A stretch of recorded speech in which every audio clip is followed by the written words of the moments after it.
Good morning eight class. आज हमारा new lesson start होगा हिस्ट्री का। Lesson number 20 struggle for freedom first, यानी फ्रीडम। इसके 2 चैप्टर्स हैं, struggle for freedom 1 and freedom 2। आज हम पढ़ेंगे स्ट्रगल फॉर फ्रीडम। अभी तक आपने पढ़ा था कि किस तरह से बहुत सारे कॉजेज़ थे, पॉलिटिकल कॉजेज़, मिलिट्री कॉजेज़, जिसकी वजह से 1857 में रिवॉल्ट हुआ, यानी जिसे हमारे यहाँ फर्स्ट वॉर ऑफ इंडिपेंडेंस भी कहते हैं, आज़ादी की पहली लड़ाई। इस चैप्टर में हम पढ़ेंगे कि किस तरह से जो स्टार्ट आपने पढ़ा है, अब तक पीछे पढ़ा है कि आदमी ने किस तरह से अपना प्री हिस्टोरिक एज स्टार्ट किया था और आज मॉडर्न पीरियड तक पहुंचा, किस तरह से उसने अपनी ट्रैवल को स्टार्ट रखा और किस तरह से वो आज़ादी के लिए पहुंचा। तो ये बड़ा इंटरेस्टिंग सब्जेक्ट हो गया कि किस तरह उसने धीरे धीरे अपनी सोसाइटी को ग्रू किया। सम पीपल बिकम, कुछ पीपल जो है वो मोर पावरफुल थे देन अदर्स से। इस चैप्टर में हम पढ़ेंगे money, land become a source of greed और पावरफुल नेशंस के बारे में। क्या कहते हैं, दिस लेड टू प्रोटेस्ट, किस तरह से छोटी कंट्री पर बड़ी कंट्रीज़ ने या खासकर यूरोपीय कंट्रीज़ ने एस्टेब्लिशमेंट की, अपना रूल स्टार्ट किया और धीरे धीरे जैसे ब्रिटिश हमारे यहाँ 200 ईयर्स राज करके गए। तो वन ऑफ दी स्टेट, बहुत सारी स्टेट्स ऐसी हैं हमारी, खासकर जैसे हमारी खुद की इंडिया, जिसपे क्या कहते हैं ह्यूमंस रिसोर्सेज को खूब इस्तेमाल किया गया या ब्रिटिश ने हमारा खूब यूज़ किया। इस चैप्टर में हम उसी के बारे में पढ़ेंगे। अब सबसे पहले आता है ओरिजिन ऑफ नेशनलिज्म। जो राइज ऑफ नेशनलिज्म है, यानी देश पहले आपको पता याद हो कि जो फर्स्ट वॉर ऑफ इंडिपेंडेंस हुई थी उसमें हर किसी का अपना सेल्फ मोटिव था। पॉलिटिकल राजा रानी का अपना, सेना के लोगों का अपना, सोशल पब्लिक जो है उनका। तो मेन जो कमी थी वो थी नेशनलिज्म, देश प्रेम की भावना नहीं थी। तो राइज ऑफ नेशनलिज्म कैसे स्टार्ट हुई? राइज ऑफ नेशनल यानी देशभक्ति की भावना जो है उसका सही जो स्टार्ट करने वाले हैं वो भी यूरोपियंस ही हैं।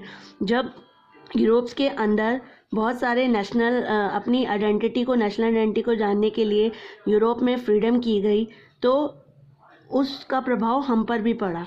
जो एक्सप्रेशन है नेशनलिज्म का वो उसके बाद फ्रेंच रेवोल्यूशन हुई, पॉलिटिकल चेंज रिजल्ट हुआ, यानी कि वहाँ जो मोनार्च फ्रेंच जो है वहाँ फ्रांस में यूरोपियन पावर, वो मोनार्च पावर ख़त्म हुई और जो सारी पावर है फ्रेंच सिटीज़न के हाथ में आ गई और उन्होंने अपने देश को संभाला और उनके पास पावर आई, अपने देश की नेशन को शेप और डेस्टिनी को चेंज करने का मौका मिला।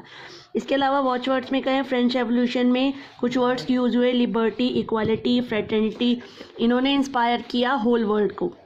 इसके अलावा बहुत सारे रेवोल्यूशनरीज और भी जगह रेवोल्यूशन हुई, अमेरिका में रेवोल्यूशन हुई, रशिया में रेवोल्यूशन हुई। इनके आइडियाज़ से, इनकी नेशनलिज्म से उसका प्रभाव सीधा हमारे पर पड़ा। इस लेसन में हम पढ़ेंगे कि किस तरह से इंडिया में नेशनलिज्म राइज हुआ और किस तरह 19वीं सेंचुरी में रिवॉल्ट ऑफ 87 के बाद क्या क्या प्रभाव उसका हमारे देश में पड़ा। सबसे पहले आता है rise of nationalism in India. India में नेशनल आइडेंटिटी जो है वो एक लॉन्ग प्रोसेस है, यानी अपनी को पहचानना एक बहुत बड़ा प्रोसेस था। 19वीं सेंचुरी में जो कॉन्सेप्ट है नेशनल आइडेंटिटी का और नेशनल कॉन्शसनेस का, यानी अपनी देशभक्ति को, ये दोनों मिले एक दूसरे के साथ। Social, religious, economic, political factors हैं जिन्होंने पीपल्स को इंस्पायर किया और उनके अंदर उनकी नेशनलिज्म या नेशनल आइडेंटिटी को जगाया। पीपल जो हैं उन्होंने डिस्कवर किया कि अगर हम यूनिट रहते हैं, अगर हम यूनिटी में एक रहते हैं तो हम कॉलोनिज्म के खिलाफ स्ट्रगल कर सकते हैं, यानी ब्रिटिश के खिलाफ विद्रोह कर सकते हैं। जो ये सेंस है, यानी control, colonial rule provide a share, जो कॉलोनियल रूल है यानी जब हम लोगों पर ब्रिटिश ने राज किया, उसका हमारे देश में बहुत सारे जो ग्रुप्स हैं उन पर उसका सीधा प्रभाव पड़ा। उन्होंने एक दूसरे को शेयर किया और एक दूसरे के साथ कंधे से कंधा मिला के अंग्रेज़ों के खिलाफ आवाज़ उठाई। ईच क्लास, हर क्लास जो है, यानी हमारे देश में जितने भी लोग थे उन सबको कॉलोनिज्म का प्रभाव दिखाई दे रहा था, उन पर अलग अलग प्रभाव पड़ा था। जैसे कि सबने महसूस किया, फार्मर्स जो हैं हाई टैक्स दे रहे थे, आर्टिस्टियन और क्राफ्ट पीपल खाली हो गए थे, काम नहीं था, क्योंकि वो लोग ऊंची कम रेट पे सामान कच्चा लेके जाते थे तो हाई रेट पे उनको बेचते थे। तो लोगों ने ब्रिटिश गुड्स को ख़रीदना शुरू कर दिया। इंडस्ट्रियल जो है लोगों को काम बहुत कम सैलरी देते थे ब्रिटिशर्स, और आर्टिस्ट वगैरह हमारे यहाँ खाली हो गए। तो एक तरह से इंडिया जो है, इंडियन के पब्लिक सब सारे जो लोग हैं वो भूख से परेशान थे, क्योंकि काम करने को रोटी या पैसा नहीं था। इंडिया, इसके अलावा इंडिया जो है इंडियन बहुत सारा मेंटेनेंस का ब्रिटिश आर्मी को पैसा देता था, जिसके लिए ब्रिटिश आर्मी वॉर्स करती थी, ब्रिटिश आर्मी बाहर लड़ने के लिए आती थी, और इंडियंस को भी शामिल किया गया था। इसमें इंडिया का तो कोई फ़ायदा नहीं हो रहा था। तो ये सब देखकर मतलब हमारे ही पैसे को लूट रहे थे और बाहर अपने देश में खर्चा कर रहे थे। तो इसका प्रभाव भी हमारे देश के लोगों पर पड़ा। उनको लगा, स्पेशली रूरल एरियाज से काफ़ी लिया जाता था टू एड। इससे हमारे को इंसल्ट करते थे, इंजरी करते थे। ब्रिटिश हमारे साथ बहुत बुरा व्यवहार करते थे, वो हमें बहुत कम इन्फीरियर समझते थे। यहाँ तक कि हमारे साथ सर्टेन एरियाज, उनके पार्क्स, हॉस्पिटल, क्लब्स, रेस्टोरेंट में हमें जाने का अधिकार नहीं था। यानी कि ट्रेन जब चलाई उन्होंने तो उसमें भी एक कंपार्टमेंट्स होते थे जिसमें केवल इंडियन होते थे, बाकी कंपार्टमेंट से ब्रिटिश को ही बैठने का अधिकार था। वो अपने को ज़्यादा सुपीरियर समझते थे और हमको इन्फीरियर समझते थे, हमारी इंसल्ट करते थे। ये भी एक कारण है कि हमारे अंदर नेशनलिज्म यानी देशभक्ति की भावना, अपने देश के प्रति प्यार आया। इसके अलावा मोस्ट इम्पॉर्टेंट है कि इन्होंने ऐसे ऐसे रूल्स बनाए, ऐसे सेट्स ऑफ रूल्स बनाए ब्रिटिश गवर्नमेंट ने, जिसकी वजह से हमारी पॉलिटिकल एडमिनिस्ट्रेटिव यूनिटी को एक करने में इन्होंने हमारा साथ ही दिया। इकोनॉमिक जो इंडिया थी वो इंटरलिंक थी। मॉडर्न इंडस्ट्रीज पीपल, मतलब हमारे जो कंट्री के बहुत सारे लोग थे अक्रॉस द कंट्री, वो इन इंडस्ट्रीज में काम करते थे। उनकी वजह से भी हमारे यहाँ नेशनलिज्म की भावना आई, क्योंकि उन्होंने देखा कि बाहर के देशों में किस तरह से अपने को आज़ादी दिलाई है। वर्किंग, लिविंग और ट्रैवलिंग टुगेदर जो है वो पीपल, अब लोग कास्ट सिस्टम के बारे में जब साथ काम करने लगे, एक साथ गाड़ी में जाने लगे एक साथ, तो इन्होंने कास्ट सिस्टम और रीजनल डिफरेंस जो है हमारे यहाँ जो चला आ रहा था वो दूर हो गया। फीलिंग, हम लोग एक यूनाइट हो गए, एक भावना आ गई कि इन्होंने जो रेलवे चलाया, telegraph, postal system improve, communication किया। अब लोग एक दूसरे से दूर बैठे बैठे भी बातचीत करने लगे, आइडियाज़ एक्सचेंज करने लगे, हमें थॉट्स और आइडिया मिले, हमें दूसरे देशों के बारे में जानने को मिला कि किस तरह से उन्होंने अपने आप को आज़ाद कराया। और इसी तरह हमारे देश के लोगों में भी एंटी ब्रिटिश फीलिंग आ गई, जिन्होंने नेशनलिज्म को बढ़ावा दिया। और इसके अलावा बहुत सारे लोग हैं जिन्होंने हमारे नेता हैं जिन्होंने इस नेशनलिज्म को बढ़ावा दिया, जिन्होंने आवाज़ उठाई, जैसे कि बंकिम चंद्र चटर्जी, स्वामी दयानंद सरस्वती, अरबिंदो घोष। बंकिम चंद्र जी ने तो एक हाइमन भी दिया मदरलैंड में, वंदे मातरम, एक सॉन्ग आया था वंदे मातरम, जो हमारा सॉन्ग बना। जब भी कोई रैली होती थी या पेट्रियोटिक रैली होती थी तो यहाँ पर ये गाना गाया जाता था, जिससे कि लोग ज़्यादा से ज़्यादा सेल्फ सेक्रीफाइस अपने को जनरेट कर सकें, अपने देशभक्ति को दिखा सकें। लोगों के मन से पर ब्रिटिश जो हैं उनको हम लोगों से डर लगने लग गया था। उनको लग रहा था ब्रिटिश को कि इस सॉन्ग का बहुत प्रभाव पड़ रहा है लोगों पे, इसीलिए उन्होंने इस सॉन्ग को बैन कर दिया। स्वामी विवेकानंद ने एक मैसेज भी दिया पीपल को, arise awake and stop not till the goal is reach. Arise, जागो, और जब तक गोल ना रीच हो जाए तब तक रुकना नहीं है, मतलब जब तक तो आज़ादी ना मिल जाए तब तक आपको स्टॉप नहीं होना है। इस तरह के नए नए वर्ड्स दिए गए, लोगों को सिखाया गया, लोगों को समझाया गया कि आपको अपने देश के प्रति क्या करना है।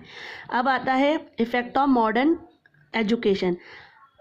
मॉडर्न एजुकेशन में जब ब्रिटिश ने लोगों को एजुकेट करना स्टार्ट किया तो उनका कोई कंट्रीब्यूशन नहीं था। उन्होंने तो सिर्फ इसलिए किया था कि उनके जो छोटे नीचे पोस्ट हैं, सिविल सर्विसेज हैं, उनमें इंडियंस को कम सैलरी पे उन्होंने इंडियंस को पढ़ाना शुरू किया कि वो लोग भी पढ़ लिख जाएंगे तो उनको आसानी मिलेगी। पर उसका सिविल सर्वेंट्स, ऐसे इंडियंस जो हैं उन पर जब वो पढ़ लिख गए हमारे बहुत सारे इंडियंस, तो उन्होंने, कहते हैं ना एजुकेशन तो बहुत कुछ सिखा देती है, तो इस एजुकेशन ने हमारे लोगों का दिमाग खो दिया। उन्होंने भी वेस्टर्न आइडियाज़ और थॉट के बारे में पढ़ना स्टार्ट कर दिया। उन्हें सपोर्ट मिली और उन्हें लगा कि कॉलोनियल रूल नहीं होना चाहिए और कि हम पर आज कर रहे हैं, हम इनके प्रति लॉयल क्यों हैं।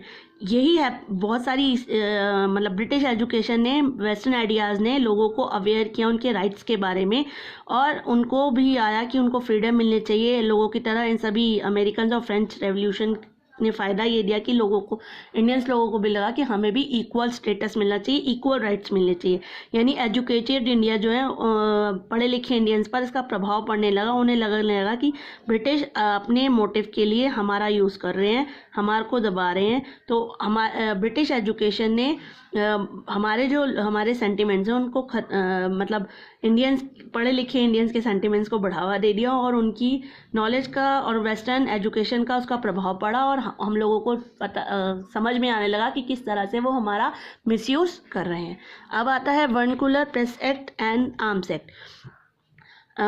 इन्होंने जब प्रिंटिंग प्रेस क्या कहते हैं, जो एजुकेटेड लोग हैं, इन्होंने प्रिंटिंग प्रेस स्टार्ट करी और अपने आइडियाज़, अपनी लिबर्टी, इक्वलिटी, फ्रेटर्निटी को इन्होंने शो करना पब्लिक को शुरू कर दिया और पब्लिक को समझ में आने लगा कि किस तरह से ये लोग हमारा मिसयूज़ कर रहे हैं। तो 1878 में वर्नाकुलर प्रेस एक्ट पास किया गया लॉर्ड लिटन के द्वारा। इस एक्ट में क्या था, इन्होंने कहा कि जो इंडियन न्यूज़पेपर्स हैं जैसे एडिटर, पब्लिशर और प्रिंटर, इसके खिलाफ ये वर्नाकुलर न्यूज़पेपर एक्ट पास किया गया था कि यदि वो लोग इंग्लिश गवर्नमेंट के प्रति कोई भी गलत बात नोटिस न्यूज़पेपर में निकालते हैं तो उन्हें पकड़ लिया जाए।